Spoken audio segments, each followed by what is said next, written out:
Okay, let's unpack this. We are diving into a date that, well, it's been permanently marked in crypto history. October 11, 2025. This was really the moment the system just broke under extreme pressure.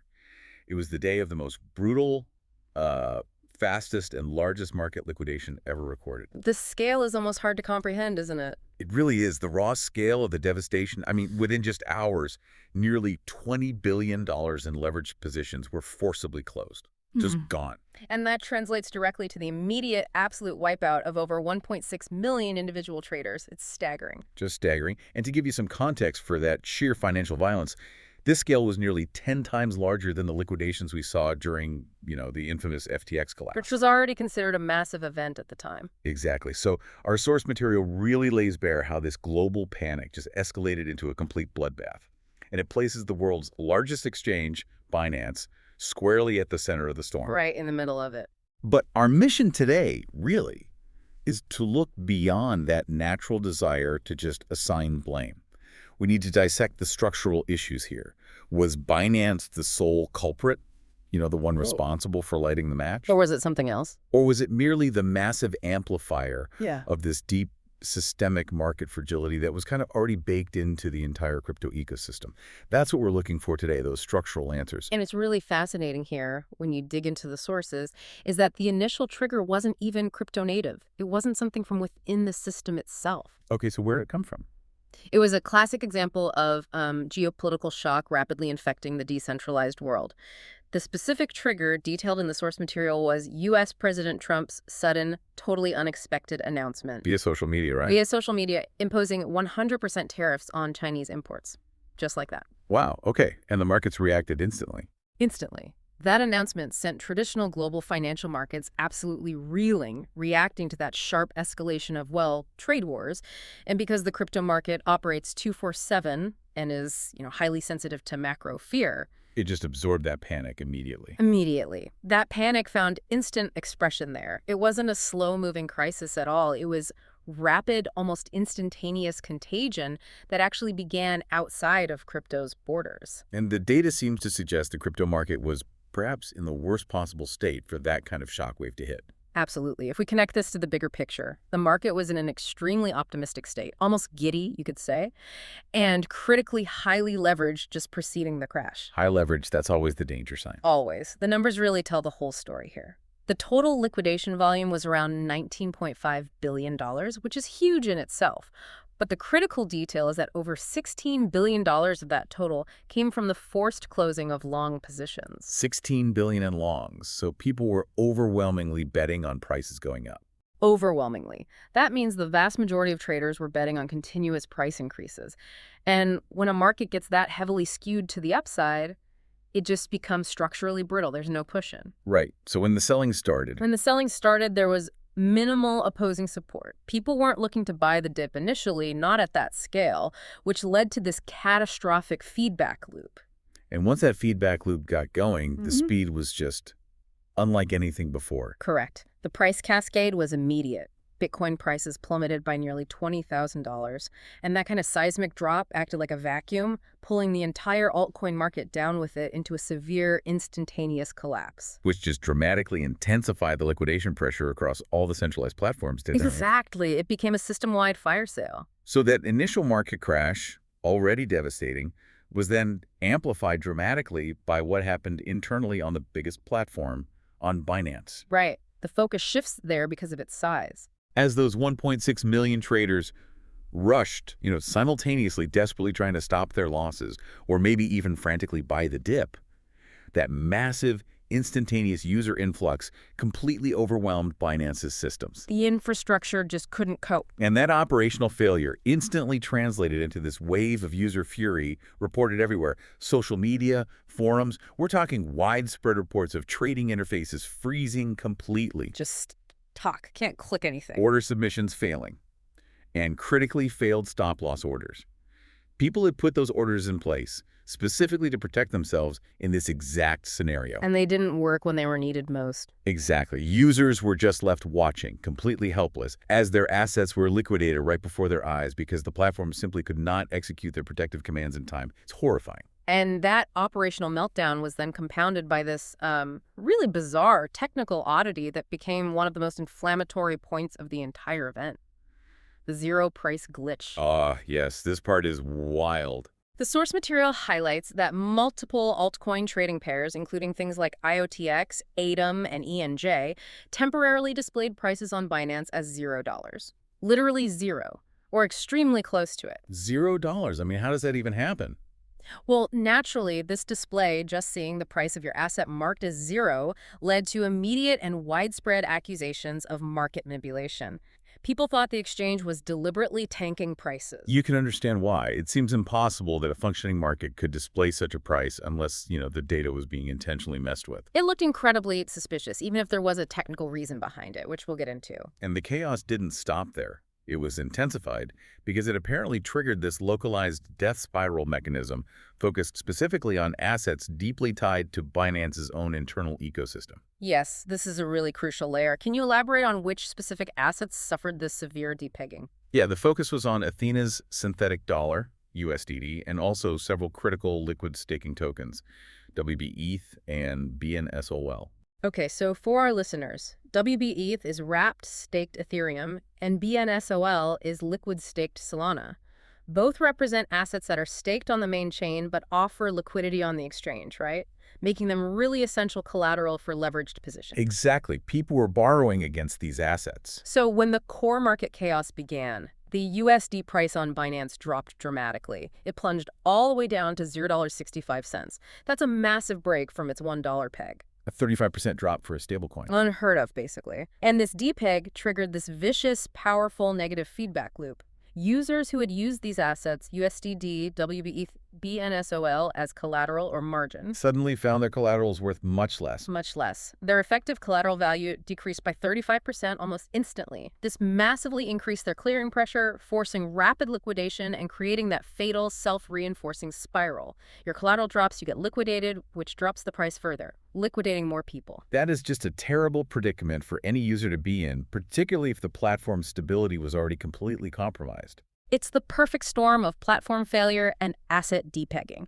So how did the exchange respond? We know the CEO, Richard Teng, and co-founder He Yi eventually issued apologies, right? They did, yeah. They promised case-by-case compensation, but they were very specific in focusing on losses caused directly by the platform's technical issues. So things like the system lag, the interface failures, those frozen orders we talked about. Exactly. This distinction is really crucial because they were compensating for operational failures, not necessarily for the market crash itself or the inherent losses from dropping prices. Okay, that's an important distinction. And the compensation figures were pretty high, weren't they? They were substantial, yes. The final announcement detailed $283 million already paid out. And that was specifically targeting users affected by the subsequent depegging losses and also internal transfer delays that prevented people from managing their position. $283 million is a lot, but maybe small compared to the total $20 billion lost. It is. But the core of their defense, their sort of technical alibis against the accusations that they caused the collapse, is what we really need to focus on next. Okay, let's challenge those alibis then. Binance claimed the massive decline, the initial big drop, actually occurred before the stablecoin depegging. They argued the depeg was just a secondary consequence, not the cause. Right. They framed it as effect, not cause. But isn't that just semantics? I mean, even if the crash technically started first, didn't the depegging act as this catastrophic feedback loop, hugely accelerating the final $20 billion tally? It absolutely did amplify it. It's really a question of causation versus amplification. And the sources clearly show Binance pushing back very hard on the causation argument. They attributed the sharp catastrophic drops to two core technical phenomena. Okay, what were they? First, what they termed unilateral liquidity issues, basically meaning liquidity instantly just dried up in certain trading pairs. Vanished. Okay, liquidity vanished. And second, and this is the really fascinating part that speaks volumes about their platform design, they claimed the sharp drop sequentially triggered historical limit orders dating all the way back to 2019. Wait, hang on. Historical limit orders from 2019. Why were those old resting orders suddenly executing years later? And what does that tell us about Binance's market design? It points to a pretty deep structural vulnerability within the exchange's order matching engine. Limit orders, they just sit on the book indefinitely until they're either canceled by the user or executed. Right. In many highly illiquid altcoin pairs, lots of users place these extremely low-ball limit buy orders way below the current price, just hoping for some kind of unlikely flash crash. It's like a set-it-and-forget-it trade. A lottery ticket buy order. Kind of, yeah. Under normal market circumstances, those 2019 orders are completely irrelevant, miles away from the action. However, when the market drops sharply and the active leveraged market makers pull all their buy orders, which is exactly what happened on October 11th, that active buy-side depth just evaporates. Okay, so the professionals flee. And this meant that active sell orders, placed by panicked traders trying to get out at any price, could just slice through all the remaining very thin layers of liquidity, eventually hitting those years-old, extremely low-priced limit orders from 2019. So hitting those old orders actually accelerated the price collapse. Dramatically. It proved that the buy side was almost entirely vacant of active support. It was just hitting these ancient bids left over from years ago. That helps explain the vacuum effect, definitely. But we still have to tackle that notorious zero-price display. Binance insisted this was merely a technical display issue related to price precision. We need to understand exactly what that means, because seeing $0 is, well, deeply concerning for any trader. It's absolutely essential to grasp this technical nuance, as it's a critical defense point for Binance here. They clarified that the zero price display, particularly for pairs like IOTX USDT, was a function of a recent adjustment they had made to the minimum price precision. Number of decimal places shown. Exactly, the number of decimal places available for that specific trading pair. So for example, if a pair previously allowed, say, 8 decimal places, its minimum possible price could be something like 0.0000001. Okay, very small. Right. But if Binance recently adjusted that minimum precision to, let's say, only 4 decimal places for technical reasons, then any price below bar 0.00001 has to be rounded for display purposes. Ah, I see where this is going. So in the extreme market conditions of October 11th, when the actual transaction price crashed to an exceptionally low value, let's say hypothetically 0.00005, the system's display logic rounded that very low price down to the nearest minimum precision point it could show. Which, if the minimum was 4 decimal places, would round down to $0.00. Zero. Precisely. The actual transaction price wasn't truly zero, but the visual manifestation for the user looking at their screen was catastrophic. It looked like their asset was worthless. Okay, so a rounding issue due to precision changes. But whether it was rounding or not, the message that circulated, that visual, created an unprecedented PR disaster for them. Oh, absolutely. It was maximally inflamed by reports circulating widely that Binance customer service agents were actually telling genuinely affected, panicked users that, quote, the value of altcoins is inherently zero. Ouch. That quote is just devastating. Devastating. It sounds incredibly dismissive and, frankly, arrogant coming from the exchange in the middle of a financial catastrophe for its users. Yeah, I can't imagine hearing that while losing everything. It was perceived exactly that way, leading to a massive, immediate loss of trust. Now, co-founder He Yi did later clarify this. She said it was a terrible miscommunication. How did she explain it? Caused by their desperate decision, apparently, to enable training interns and utilize automated translation software during the completely unprecedented surge in customer service requests. They were just totally overwhelmed. Trying to handle the volume, but using untested resources. Right. She explained they were simply swamped, but the reputational damage was already done. That quote became emblematic of the alleged contempt the exchange held for its altcoin traders, fair or not. And of course, when the industry giant stumbles that badly, it signals open season for competitors, doesn't it? Always does in this space. Shifting gears now, the source material details what I can only really call the industry palace drama, where competitors absolutely seize the opportunity, not just to score points, but maybe more importantly, to highlight fundamental differences in their operational philosophies compared to Binance. That's the key synthesis, I think. These critiques, they reveal these deep underlying philosophical disagreements about what actually constitutes a healthy, neutral exchange environment. Let's start with OKX's stance, which was championed by their founder, Shuming Singh. Okay, what was their angle? He fundamentally criticized platforms that, in his words, enter the arena themselves. He meant exchanges using associated trading accounts, maybe implicitly, to pump what he called worthless tokens. So getting involved in promoting certain assets. Exactly. His entire argument rested on the core belief that a platform must maintain strict neutrality. He argued this is both a basic professional standard and, crucially, a necessary legal baseline for any exchange handling client funds. You can't be both the casino and a player betting at the tables. That sounds like a very direct contrast to Binance's historically more aggressive approach to listing tokens, particularly, Yeah. meme coins and newer projects. It was an explicit contrast, yeah. Yuming Singh directly contrasted OKX's focus on stable development over its 12 years with what he saw as the more transient, arguably reckless nature of meme coin speculation often seen elsewhere. And they pointed to their own performance during the crash. They did. OKX was quick to point out its own stable operation during the chaos. They reported no large-scale faults like Binance did, and used that as powerful evidence of its superior technology and operational philosophy in times of extreme stress. The implication was clear. Our focus on stability and neutrality means we don't break when things get tough. Okay, so that's OKX. Then you have the, well, more politically charged response coming from Crypto.com. Yes, their CEO, Chris Marszalek, didn't really mince words at all. He went straight for the jugular How so? by explicitly calling for regulatory bodies to initiate a thorough fairness review of exchanges that experienced massive liquidations during this event.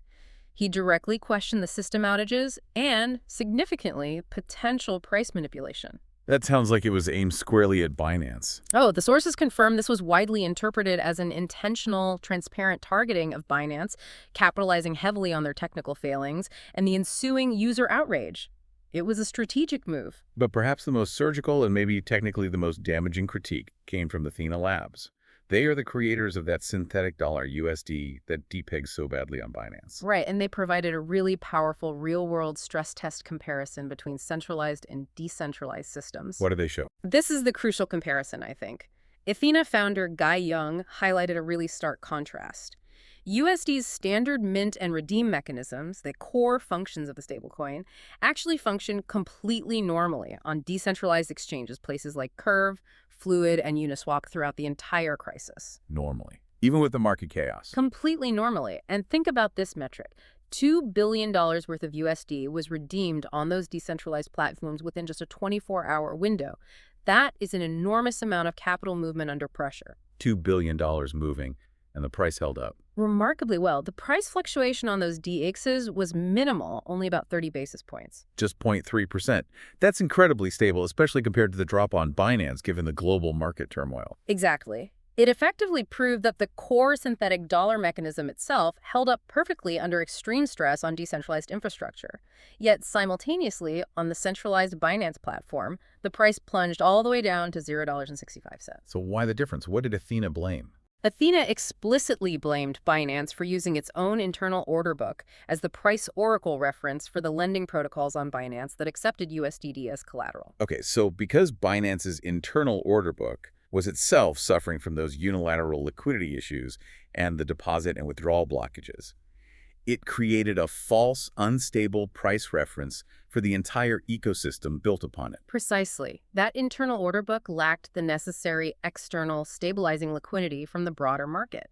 And crucially, Binance's widely reported deposit and withdrawal issues actually hindered market makers from performing timely arbitrage. Right, the arbitrageurs couldn't step in to fix the price. They couldn't. Arbitrageurs, who normally would buy the discounted USD on Binance and then redeem it for $1 worth of assets elsewhere, effectively stabilizing the peg, were blocked or slowed down by Binance's own operational issues. They couldn't get funds in or out quickly enough. That implication, as you touched on earlier, is just enormous, isn't it?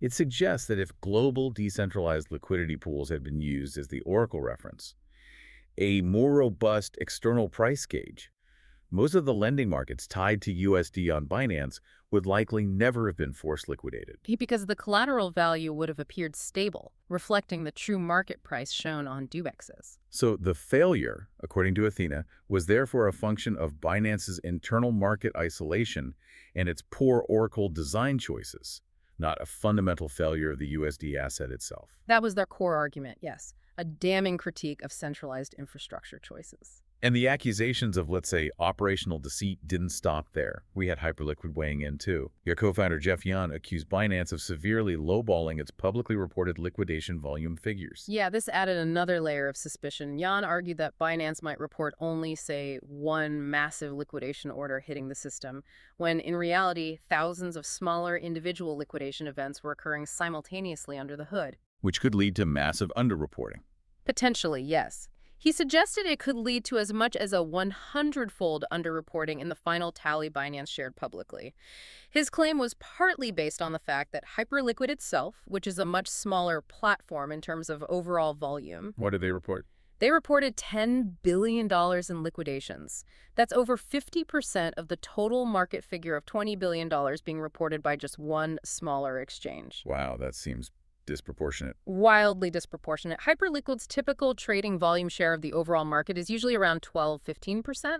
So for them to handle over 50% of the liquidations made Binance's own reported figures seem, well, unnatural by comparison. It fueled community suspicion that the true scale of their internal chaos was perhaps being masked or downplayed. And finally, just to round out the competitor pylon, Coinbase executives apparently chimed in too. They did, adding a slightly different angle.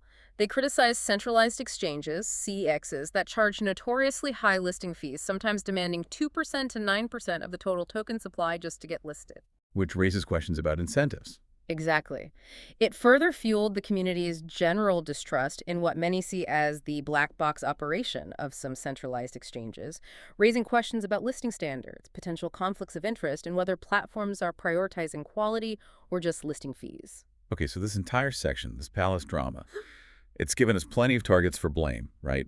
Binance, its systems, its communication. But now is the moment where the analysis really needs to turn structural, doesn't it? Yes, absolutely. We need to pivot from just asking whose fault is it to really understanding the fundamental structural weakness of the entire crypto market, particularly focusing on that centralized exchange or CEX order book model. So shifting gears to the core mechanism itself. The structural flaw we're talking about here seems to be the reliance on the pro-cyclical nature of market makers, or MMs. Can you break down how that dependence creates such systemic fragility? Yeah, this is really key. The vast majority of visible liquidity on any CEX order book isn't from ordinary traders. It's provided by professional, highly leveraged market makers. Their job is simple. Earn the bid-ask spread, buy low, sell high, while trying to remain market neutral overall. They provide the constant bids and offers. Right. They place orders on both the buy and sell sides, tightening the gap and making trading smoother. They are absolutely critical for smooth market operation in normal times. But their stability is conditional. That's the problem, isn't it? Precisely. Their stability, their willingness to provide liquidity, is entirely conditional on them maintaining their own internal risk control parameters. Market-making firms use very sophisticated, very tight internal risk metrics. Like what? Things like value at risk or VAR limits, real-time monitoring of their portfolio leverage ratios. Right. All designed to prevent catastrophic losses for their firm. Okay, so they have their own safety switches. Exactly. And here's the critical point. When the market experiences a sharp, sudden drop like it did on October 11th, every single one of these MM's risk control systems instantly triggers simultaneously across the entire market. It's a herd effect. Everyone hits their limit at the same time. Pretty much. This forces them, by their own internal rules, to immediately pull all their standing buy orders, which are now seen as high-risk exposures. And in many cases, they must also actively sell their existing inventory or aggressively hedge their positions just to de-risk and protect their firm's capital. This is the crucial systemic insight, then. These market makers instantly transform from being liquidity providers, the helpful makers filling the order book, into aggressive liquidity consumers, the takers hitting bids and pulling offers. It creates an instant vacuum effect. Liquidity doesn't just recede slowly or dry up passively, it actively disappears, aggressively, because the largest players who usually sustain the market depth are now mandated by their own risk systems to protect themselves by pulling out and even selling. And this synchronized de-risking just instantly and aggressively vacuums up the entire buy-side depth of the market, doesn't it? Clearing the path for prices to just plummet without any resistance. Exactly. No bids left to hit. That brings us perfectly to this concept you mentioned, the order book mirage. We know that in the traditional CEX model, those resting limit orders we see on the book, especially further down, aren't the same as reliable, committed liquidity. Explain how this model differs from decentralized systems and why it fails so violently under pressure. Yeah, let's contrast this directly with an on-chain automated market maker, an AMM, like Uniswap, for example. In an AMM, liquidity is fundamentally different. It's algorithmically guaranteed by capital that is mathematically locked into a smart contract, into a pool. Locked capital. Right. The price changes are dictated by a preset mathematical formula, like the classic XY equals K, which means liquidity is essentially guaranteed up to the total size of the pool, regardless of immediate market sentiment or panic. The formula dictates the price. Okay, so it's mathematically bound. How does the CEX order book differ in a crisis? In the CEX order book model, the display depth is entirely conditional. Imagine, like, a crowd of people standing in a marketplace, each holding up a sign offering to buy an item, but only at increasingly lower prices. Those are the resting limit orders. A crowd of conditional buyers. Exactly. Now, when a bomb scare happens, that's our geopolitical shock or market panic. That entire crowd, or at least the biggest players in it, the MMs with the most capital, they all run away simultaneously because their risk systems tell them to. Leaving only the small guys or the really low bids. Right. Those thin layers of orders that remain, maybe from retail traders or those ancient 2019 bids, are suddenly exposed. There's no substantial professional liquidity left backing them up. And so when a single large market sell order comes through from someone panicking, It doesn't just execute against the next few best bids. It can instantly pierce through dozens, even hundreds of those incredibly thin buy layers because there is simply no remaining structural support. The bids just aren't there anymore. so a relatively small, panicked market sell order can cause the price to collapse catastrophically, almost instantaneously. Exactly. And this structural vulnerability inherent in the CEX order book model reliant on procyclical MMs is the fundamental root cause of why tokens like IOTX could display those near zero prices. It wasn't manipulation necessarily, but the structure failing. The price displayed in the order book during such a crisis is effectively a mirage. It's not a true reflection of the asset's underlying value or even stable demand. It's just the instantaneous point of intersection between maximum panic selling and virtually zero conditional buying support. And that explains Binance's central role in all of this, right? It's actually logical that the most dramatic price fluctuations and system failures occurred on the largest platform. It is entirely logical, yes. Binance acts as the world's deepest and largest centralized platform. It's often the primary price discovery engine for the entire crypto asset class, especially for newer or smaller altcoins. So when the system breaks, When the systemic order book fragility explodes under pressure, the largest system, the one processing the most volume and housing the most leveraged positions, naturally shows the greatest oscillation. It's also the first to suffer system overloads simply due to the sheer scale of activity hitting it at once. so calling Binance the metaphorical villain, as some did, really oversimplifies the physics of the situation. I think it does. They were arguably more like a massive amplifier. They showcased the market's inherent systemic fragility, a fragility built on high leverage and highly conditional liquidity in the most dramatic and, unfortunately, financially costly way possible for those 1.6 million users who got wiped out. Okay, so let's try to synthesize the massive lessons from this $20 billion collapse. We really need to move past those simplistic, accusatory conclusions, though. Dear. While Binance undeniably made severe, costly errors in system stability and risk control and customer communication, absolutely, and they paid a massive price reputationally and financially for those. Blaming them alone is insufficient. It misses the bigger picture. The deeper instability of the market structure itself is the central takeaway here. This crisis brutally exposed the unstable foundation upon which the entire crypto market, especially the CEX-dominated part, is built. The foundation being. Built upon the twin pillars of extreme high leverage, which fuels volatility, and the intrinsically fragile CEX order book model, particularly when those crucial market makers are forced to retreat in unison due to their own risk management. And the sources raise a really important, maybe unsettling question here. We don't actually know if other exchanges would have remained stable if the panic had lasted longer, do we? We don't. If that market panic had continued for, say, another 12 or 24 hours, it's highly plausible that any platform built on the same CEX pro-cyclical liquidity model would eventually face the same extreme stress test. The structure itself is arguably the fundamental flaw, not just one specific implementation of it. So let's pull out the most actionable key takeaways from this deep dive for you, the investor, the learner listening right now. This event serves as an absolutely unmistakable, very harsh risk management alert. Lesson number one has to be simple. but maybe expensive if you learned it the hard way. Respect leverage. Yeah. $16 billion in liquidations coming just from long positions is such a clear message about the dangers of betting too heavily on continuous upwards momentum without building in robust, catastrophic failure protection for yourself. Leverage amplifies gains, but it absolutely magnifies losses, especially in a cascade. And second, and this is really crucial given our discussion about the order book mirage, you absolutely must avoid high-risk operations like heavy leverage on assets that are known to have poor or conditional liquidity. How do you know if liquidity is poor? Well, the structural issues we saw with IOTX and other smaller altcoins demonstrate that when that leveraged pro-cyclical liquidity provided by MMs just vanishes, poof, the price can collapse far faster than any technical safeguard you might have in place, like a simple stop-loss order, can possibly trigger in time. Your stop loss might execute 10, 20, 50% lower than you intended, or maybe not at all if the system freezes. Which then prompts the question, doesn't it? If visible order book liquidity is potentially a mirage, how do I, as a trader or investor, actually measure true, resilient liquidity? That's the million-dollar question. You probably have to look beyond just the top few levels of the order book or the 24-hour trading volume figure.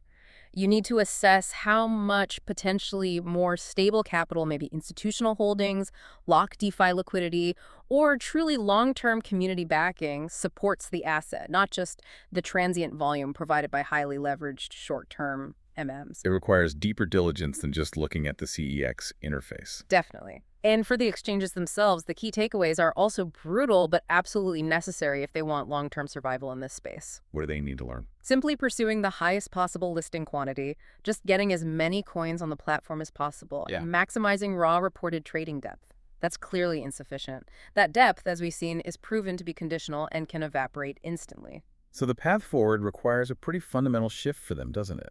It really does. It requires building genuinely more resilient liquidity models, perhaps integrating more deeply with stable global liquidity pools, maybe moving away from relying solely on siloed internal price discovery for critical functions like liquidations and margin calls. And maybe better warnings for users. And implementing far more transparent risk warning mechanisms. Systems that actively alert users to the potential for flash crashes when order book depth becomes severely strained, perhaps because market maker participation is visibly dropping off. More transparency about the quality of liquidity, not just the quantity. So what does this all mean in the final analysis then? Where does true market protection come from? Well, it seems clear it won't come just from post-collapse finger-pointing or blaming one actor, nor will it solely come from massive reactive compensation payouts, which, while necessary perhaps for PR, are really just designed to stem public outcry after the damage is done. It has to be proactive, structural. Yeah, it has to come from consciously constructing a healthier, more transparent, and fundamentally more robust market structure, one that's capable of resisting, or at least better absorbing, these extreme systemic risk events in the first place. Prevention rather than just cleanup. We have certainly examined the complete painful chain of events today. That initial geopolitical shock that started the fire, the platform failures on Binance that acted like gasoline, and the competitive infighting that ultimately revealed many of the underlying structural flaws in the system. A cascade of failures. We learned that a single, seemingly small technical quirk, like adjusting minimal price precision, can inadvertently trigger mass confusion and panic, and that a core structural flaw, like the pro-cyclical nature of market makers, can drain vital liquidity almost instantly, turning a seemingly deep market into a frightening mirage. It was undoubtedly a $20 billion lesson in market physics, risk management, and dangerous psychological feedback loops. Okay, so now, here is a final provocative thought for you, our listener, to consider as we wrap up. If the largest liquidity provider, in this case Binance, also acts as the market's primary price oracle for many assets and protocols built on top of it, Which is often the case. and if that oracle uses internal order book data that we now know is susceptible to internal platform issues, liquidity vacuums, and deposit withdrawal blockages, just as Athena argued happened with USD, then how much of the crypto market's real-time price discovery that you see flashing on your screen is actually based on true, deep, independent liquidity reflecting the asset's inherent value or broad market consensus, versus how much is based on the highly leveraged, transient, and potentially self-referential confidence within that single dominant centralized platform's internal ecosystem? Is the price a reflection of the wider market or just the health of the biggest casino? Is the price you see on the largest exchange merely a reflection of conditional leveraged confidence within its own walls, or is it truly a gauge of deep, independent market value? Something to definitely consider the next time you look at a trading chart.